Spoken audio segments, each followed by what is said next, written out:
네, 올해 여름 성리학교 주제가 뭔지 기억하시나요? 네, 기억하시는 분도 계시고 벌써 잊어버린 분도 계신데, 네, 잊어버렸어도 괜찮습니다. 하지만 우리 자녀들의 성경학교에도 또 우리도 관심 가지고 또 생각하게 되죠. 그렇습니다. 달려라 요셉이었습니다. 이게 달려라 요셉이라는 그런 큰 주제로 성경학교가 진행되는 동안 저도 우리 어른들도 한번 요셉을 다시 생각해 보면 좋겠다 하는 마음을 가졌어요. 그래서 오늘 우리는 요셉을 다시 한번 보려고 합니다. 우리가 잘 알듯이 요셉은 야곱의 11번째 아들이었죠.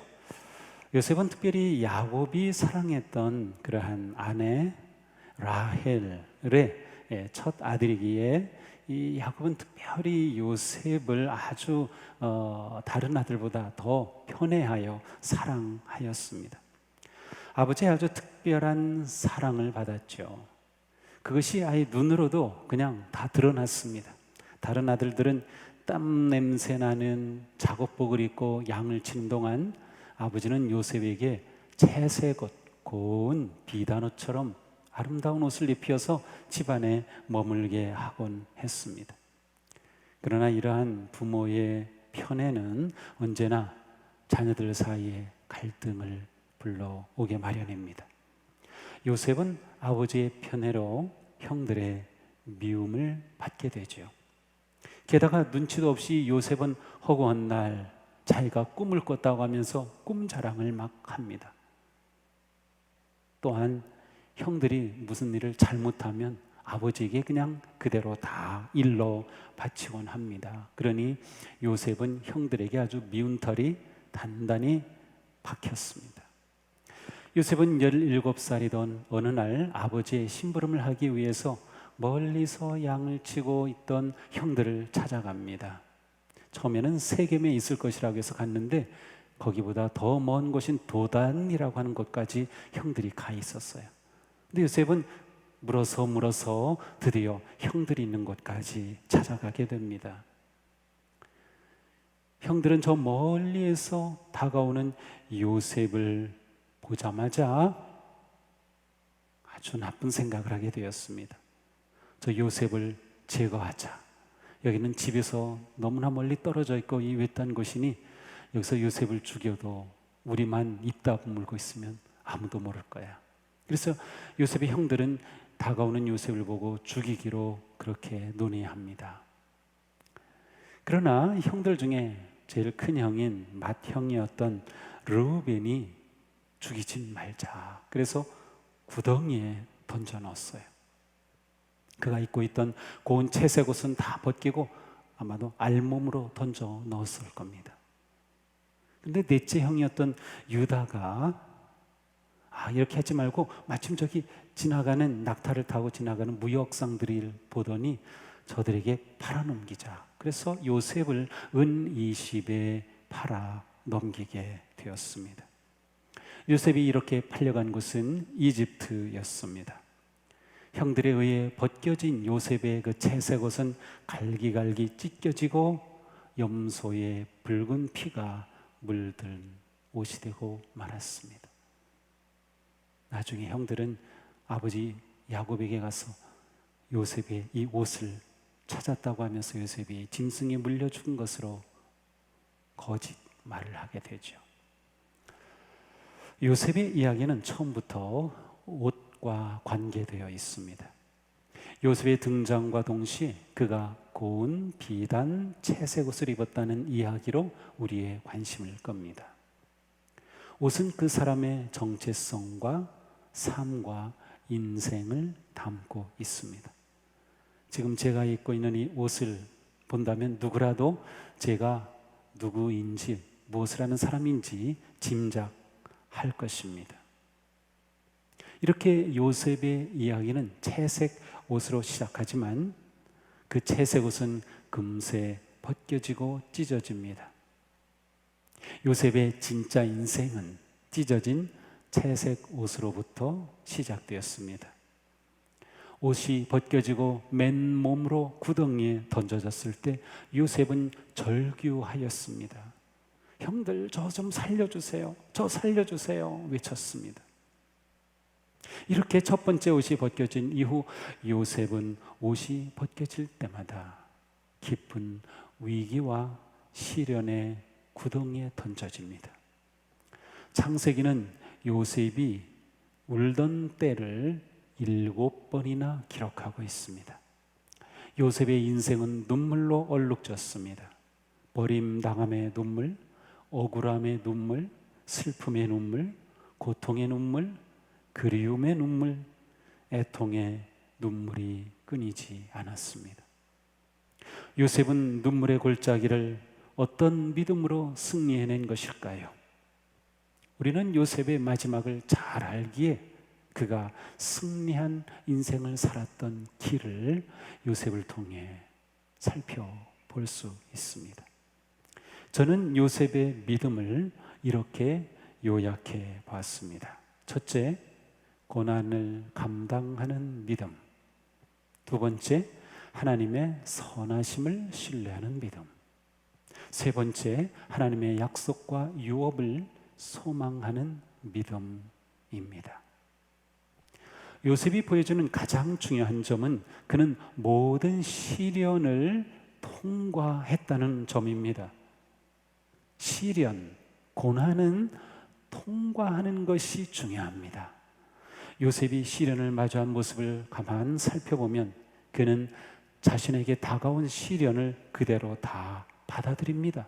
비록 그는 울부짖고 절규하였지만 자신에게 다가온 시련을 피하지 않고 그대로 담담하게 통과했습니다. 절망과 고통과 슬픔과 애통에도 불구하고 그는 고난의 길을 감당하였습니다. 요셉은 채색옷이 벗겨진 이후 이집트로 가서 무슨 옷을 입었을까요? 노예의 옷을 입었습니다. 이집트에서 버림받은 삶을 시작했습니다. 하지만 워낙 성실한 요셉인지라 그는 보디발이라는 경호대장의 집에서 인정받게 되고 그 집안의 가정 총무가 되었습니다. 이번에는 그의 노예의 옷이 벗겨지고 총무의 옷을 입었습니다. 그만하면 성공한 인생이죠. 그러나 이 옷은 오래가지 못합니다. 보디발의 아내의 유혹을 물리치는 순간 그 총무의 옷은 벗겨졌고 이제는 죄수의 옷을 입고 감옥 깊은 구덩이에 떨어졌습니다. 그러나 감옥에서조차 같은 죄수들을 상담해주고 그들에게 조언해줄 만큼 요셉에게는 다른 사람들에 대한 가마력 그리고 신뢰감을 주는 성품이 있었습니다. 우리는 이러한 요셉의 이야기를 쭉 읽어보면서 요셉은 그 어디에서도 하나님을 원망했다거나 형들에게 앙심을 품었다거나 자신에게 해를 준 사람에게 원수를 갚았다는 이야기는 전혀 없습니다. 물론 그의 감정의 동요와 억울함과 슬픔의 눈물은 보이고 있지만 그는 그 고난에서 도망치려 하거나 누구를 원망하거나 비난하지 않았습니다. 요셉은 꿈꾸는 자였지만 사실 그의 인생에 꿈은 보이지 않았습니다. 시련과 고난의 연속이었습니다. 그러나 요셉은 계속되는 시련을 묵묵히 감당하였습니다. 여기서 중요한 것을 우리는 보게 됩니다. 그것은 바로 꿈은 시련을 먹고 자란다는 것입니다. 꿈은 눈물을 머금고 자랍니다. 꿈은 고난 속에서 피어납니다. 비전은 역경을 통해 성취됩니다. 시련을 통과하고 감당하지 않는다면 꿈은 악몽이 되고 말 것입니다. 요셉은 이것이 하나님께서 자신을 만들어 가시는 방법이라는 것을 미처 알지 못했지만 그는 고난의 긴 터널을 묵묵히 통과하고 감당했습니다. 버림받음, 굴욕감, 슬픔, 유혹, 거짓, 비난, 수치, 정죄, 당함, 오해, 감옥, 캄캄함, 마음의 상처 등 이 모든 일을 감당했습니다. 사랑하는 성도 여러분, 이것이 고난 중에 믿음이 작동하는 방식입니다. 우리의 옷이 벗겨질 때 낙심하지 맙시다. 우리가 구덩이에 던져질 때 두려워하지 맙시다. 잠깐의 절망은 올 수 있지만 우리가 고난을 묵묵히 감당해내는 이것이 믿음의 길, 이기는 길입니다. 하나님의 뜻은 시련을 통해 이루어집니다. 우리는 시련을 감당하고 성장하고 성숙하고 깊어집니다. 시련을 통해 승리의 길을 걷게 됩니다. 사도 바울이 주신 이 말씀을 우리는 기억할 필요가 있습니다. 함께 읽어봅니다. 하나님은 신실하십니다. 여러분이 감당할 수 있는 능력 이상으로 시련을 겪는 것을 하나님은 허락하지 않으십니다. 하나님께서는 시련과 함께 그것을 벗어날 길도 마련해 주셔서 여러분이 그 시련을 감당할 수 있게 해 주십니다. 아멘. 고난 중에 바로 이 믿음이 고난을 감당하게 합니다. 자, 그러면 요셉은 어떻게 이 모든 시련을 감당할 수 있었을까요? 그는 어떻게 이렇게 긴 터널을 통과할 수 있었을까요? 창세기를 읽다 보면 요셉에 관하여 반복되는 표현을 발견할 수 있습니다. 그것은 하나님께서 함께 하신다는 표현입니다.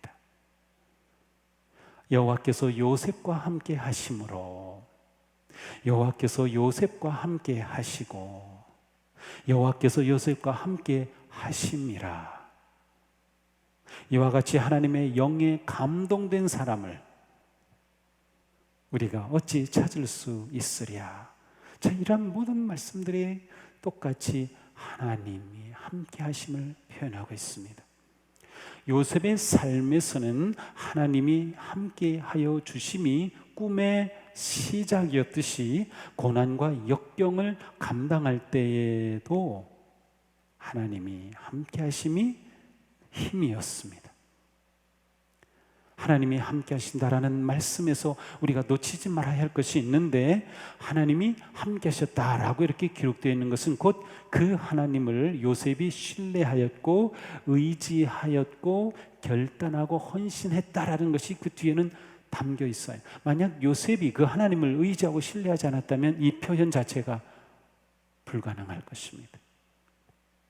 그렇습니다. 요셉이 역경을 감당할 수 있었던 것은 그가 끝까지 함께 하시는 하나님의 선하심을 신뢰하였기 때문입니다.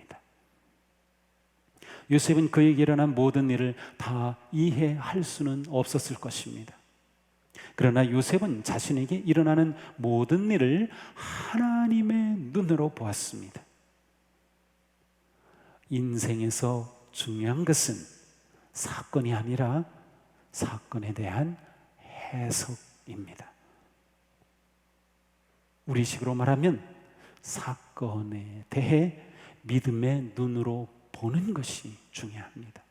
요셉은 그에게 일어나는 모든 일을 하나님의 선하심이라는 믿음으로 해석할 줄 알았습니다. 오늘 본문은 요셉이 이집트의 국무총리가 된 훨씬 이후의 이야기입니다. 요셉의 아버지 야곱이 이집트로 와서 살다가 이집트에서 세상을 떠나게 되자 요셉의 형들은 혹시 요셉이 자신들에게 복수할까 봐 천전긍긍하였습니다. 그러면서 요셉에게 찾아와서 용서해달라고 합니다. 이 말을 들은 요셉은 이렇게 말합니다. 바로 오늘 본문이에요. 같이 읽어보겠습니다. 두려워 마소서, 내가 하나님을 대신하리이까. 당신들은 나를 해하려 하였으나 하나님은 그것을 선으로 바꾸사 오늘과 같이 많은 생명의 백성의 생명을 구원하게 하시려 하셨나이다. 아멘. 형들은 그를 해하려 하였고 세상이 그를 배반하였지만 그는 하나님께서 이 모든 것을 선으로 바꾸시는 분임을 믿었습니다. 이것이 요셉의 위대한 믿음입니다. 믿음의 사람은 모든 것을 선으로 바꾸시는 하나님을 신뢰합니다. 믿음의 사람은 사건과 환경에 매이지 않습니다. 그 모든 것을 통해서 선을 이루시는 하나님을 끝까지 신뢰하고 의지합니다. 사도 바울도 말씀합니다. 함께 읽겠습니다. 우리는 하나님을 사랑하는 사람들, 곧 하나님의 뜻대로 부르심을 받은 사람들에게는 모든 일이 서로 협력해서 선을 이룬다는 것을 압니다. 바울도 요셉과 똑같은 믿음이 있었습니다. 하나님께서 행하신 가장 큰 선은 이스라엘 민족을 세우시고 그들을 보존하시는 것이었습니다. 요셉은 하나님이 이스라엘 민족을 키우시고 보호하시고 세상을 구원하시기 위해 택하신 종이었습니다. 그리하여 요셉에게 일어난 모든 일은 유익한 일이 되었습니다. 하나님의 사람은 언제나 하나님의 신실하심과 선하심, 그 사랑을 의지합니다. 어떤 상황 속에서도 하나님의 선하심을 신뢰합니다. 시편 13편에서 다윗은 고백합니다. 나는 오직 주의 사랑을 의지하였사오니 나의 마음은 주의 구원을 기뻐하리이다. 아멘. 우리는 어떤 상황과 고난과 역경 중에도 하나님의 사랑을 의지해야 합니다. 하나님의 선하심을 신뢰합시다. 모든 일을 하나님의 선하심의 눈으로 봅시다. 하나님께서 우리의 삶에서 일어나는 역경과 시련과 아픔과 고통, 그 모든 일을 선으로 이루어 가심을 믿고 굳게 서서 시련을 감당해내기를 축복합니다. 요셉이 마지막에 입은 옷은 무슨 옷일까요? 자, 채색 옷으로 시작했어요. 노예 옷을 입었어요. 매니저 옷을 입었습니다. 또 감옥에서 죄수의 옷을 입었습니다. 그리고 마지막에 국무총리의 총리 대신의 옷을 입었어요. 그는 이렇게 계속 옷을 갈아입었습니다. 이것이 끝일까요? 아닙니다. 창세기는 이렇게 끝납니다. 요셉이 110세에 죽으며 그들이 그의 몸에 향재료를 넣고 애굽에서 입관하였더라. 요셉이 마지막에 입은 옷은 어떤 옷일까요? 그렇습니다. 요셉이 마지막에 입은 옷은 수의입니다.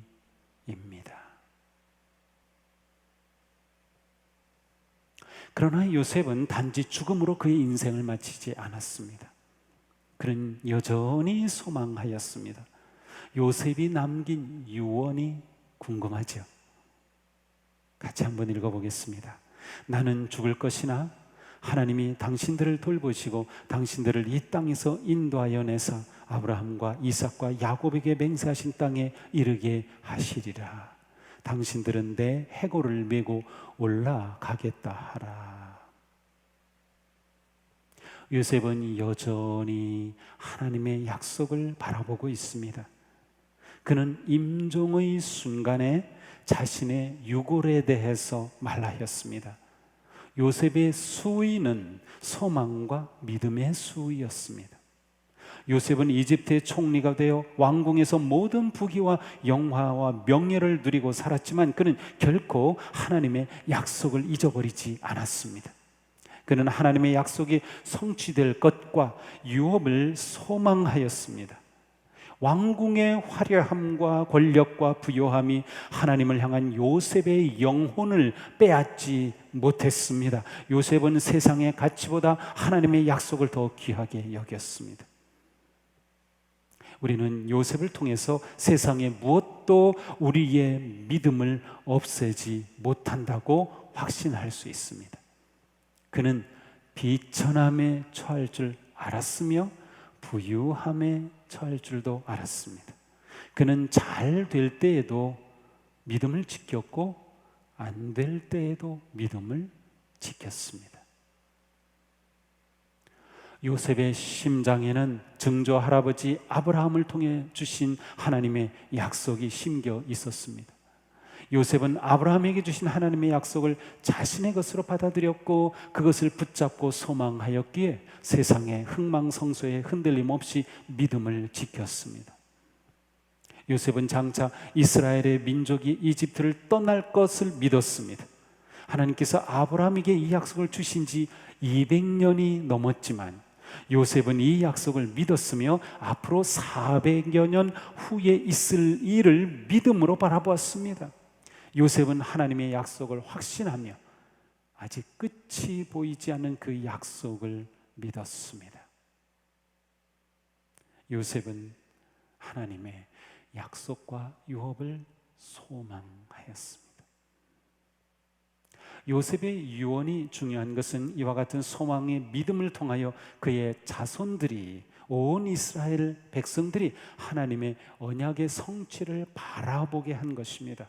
요셉은 후손들이 이집트의 풍요에 마음을 빼앗기지 않고 하나님의 약속의 땅을 바라보는 믿음 갖기를 원하였습니다. 우리는 요셉을 다시 보면서 요셉의 영광은 이집트의 총리 대신이 된 것이 아니라 하나님을 끝까지 신뢰하는 믿음에 있었음을 보게 됩니다. 지금 우리에게 이 믿음이 필요합니다. 요셉의 이 생애를 볼 때 그는 꿈을 이루려고 노력한 것이 단 하나도 없습니다. 내게 이것이 꿈이야. 그러니 내가 이걸 이루어야지. 그래서 그는 그 꿈을 이루려고 노력한 게 하나도 없었어요. 그는 꿈 이야기를 했지만 정말 형들이 그를 찾아와서 그 앞에 엎드렸을 때 그 꿈이 생각났다고 기록하고 있어요. 그는 그 꿈을 이루려고 살았던 인생이 아니에요. 그는 하나님에 대한 믿음을 지키는 인생을 살았고 그 결과 꿈이 이루어진 것이에요. 우리가 이것을 봐야 합니다. 하나님을 끝까지 신뢰하고 고난을 감당할 때 진짜 꿈이 이루어집니다. 우리에게 이 믿음이 필요합니다. 지금 이 믿음이 필요한 때입니다. 우리는 어떤 상황에서도 묵묵히 고난을 감당하는 믿음을 가져야 하겠습니다. 끝까지 하나님을 신뢰하는 믿음을 가져야겠습니다. 하나님의 은혜 안에서 우리 인생의 결론은 하나님의 약속이 성취되는 하나님의 나라입니다. 코로나와 질병과 인생의 고난 중에도 우리가 이 믿음을 지켜 승리하는 요셉과 같은 인생, 우리도 작은 요셉이 될 수 있기를 주님의 이름으로 축복합니다. 기도합시다.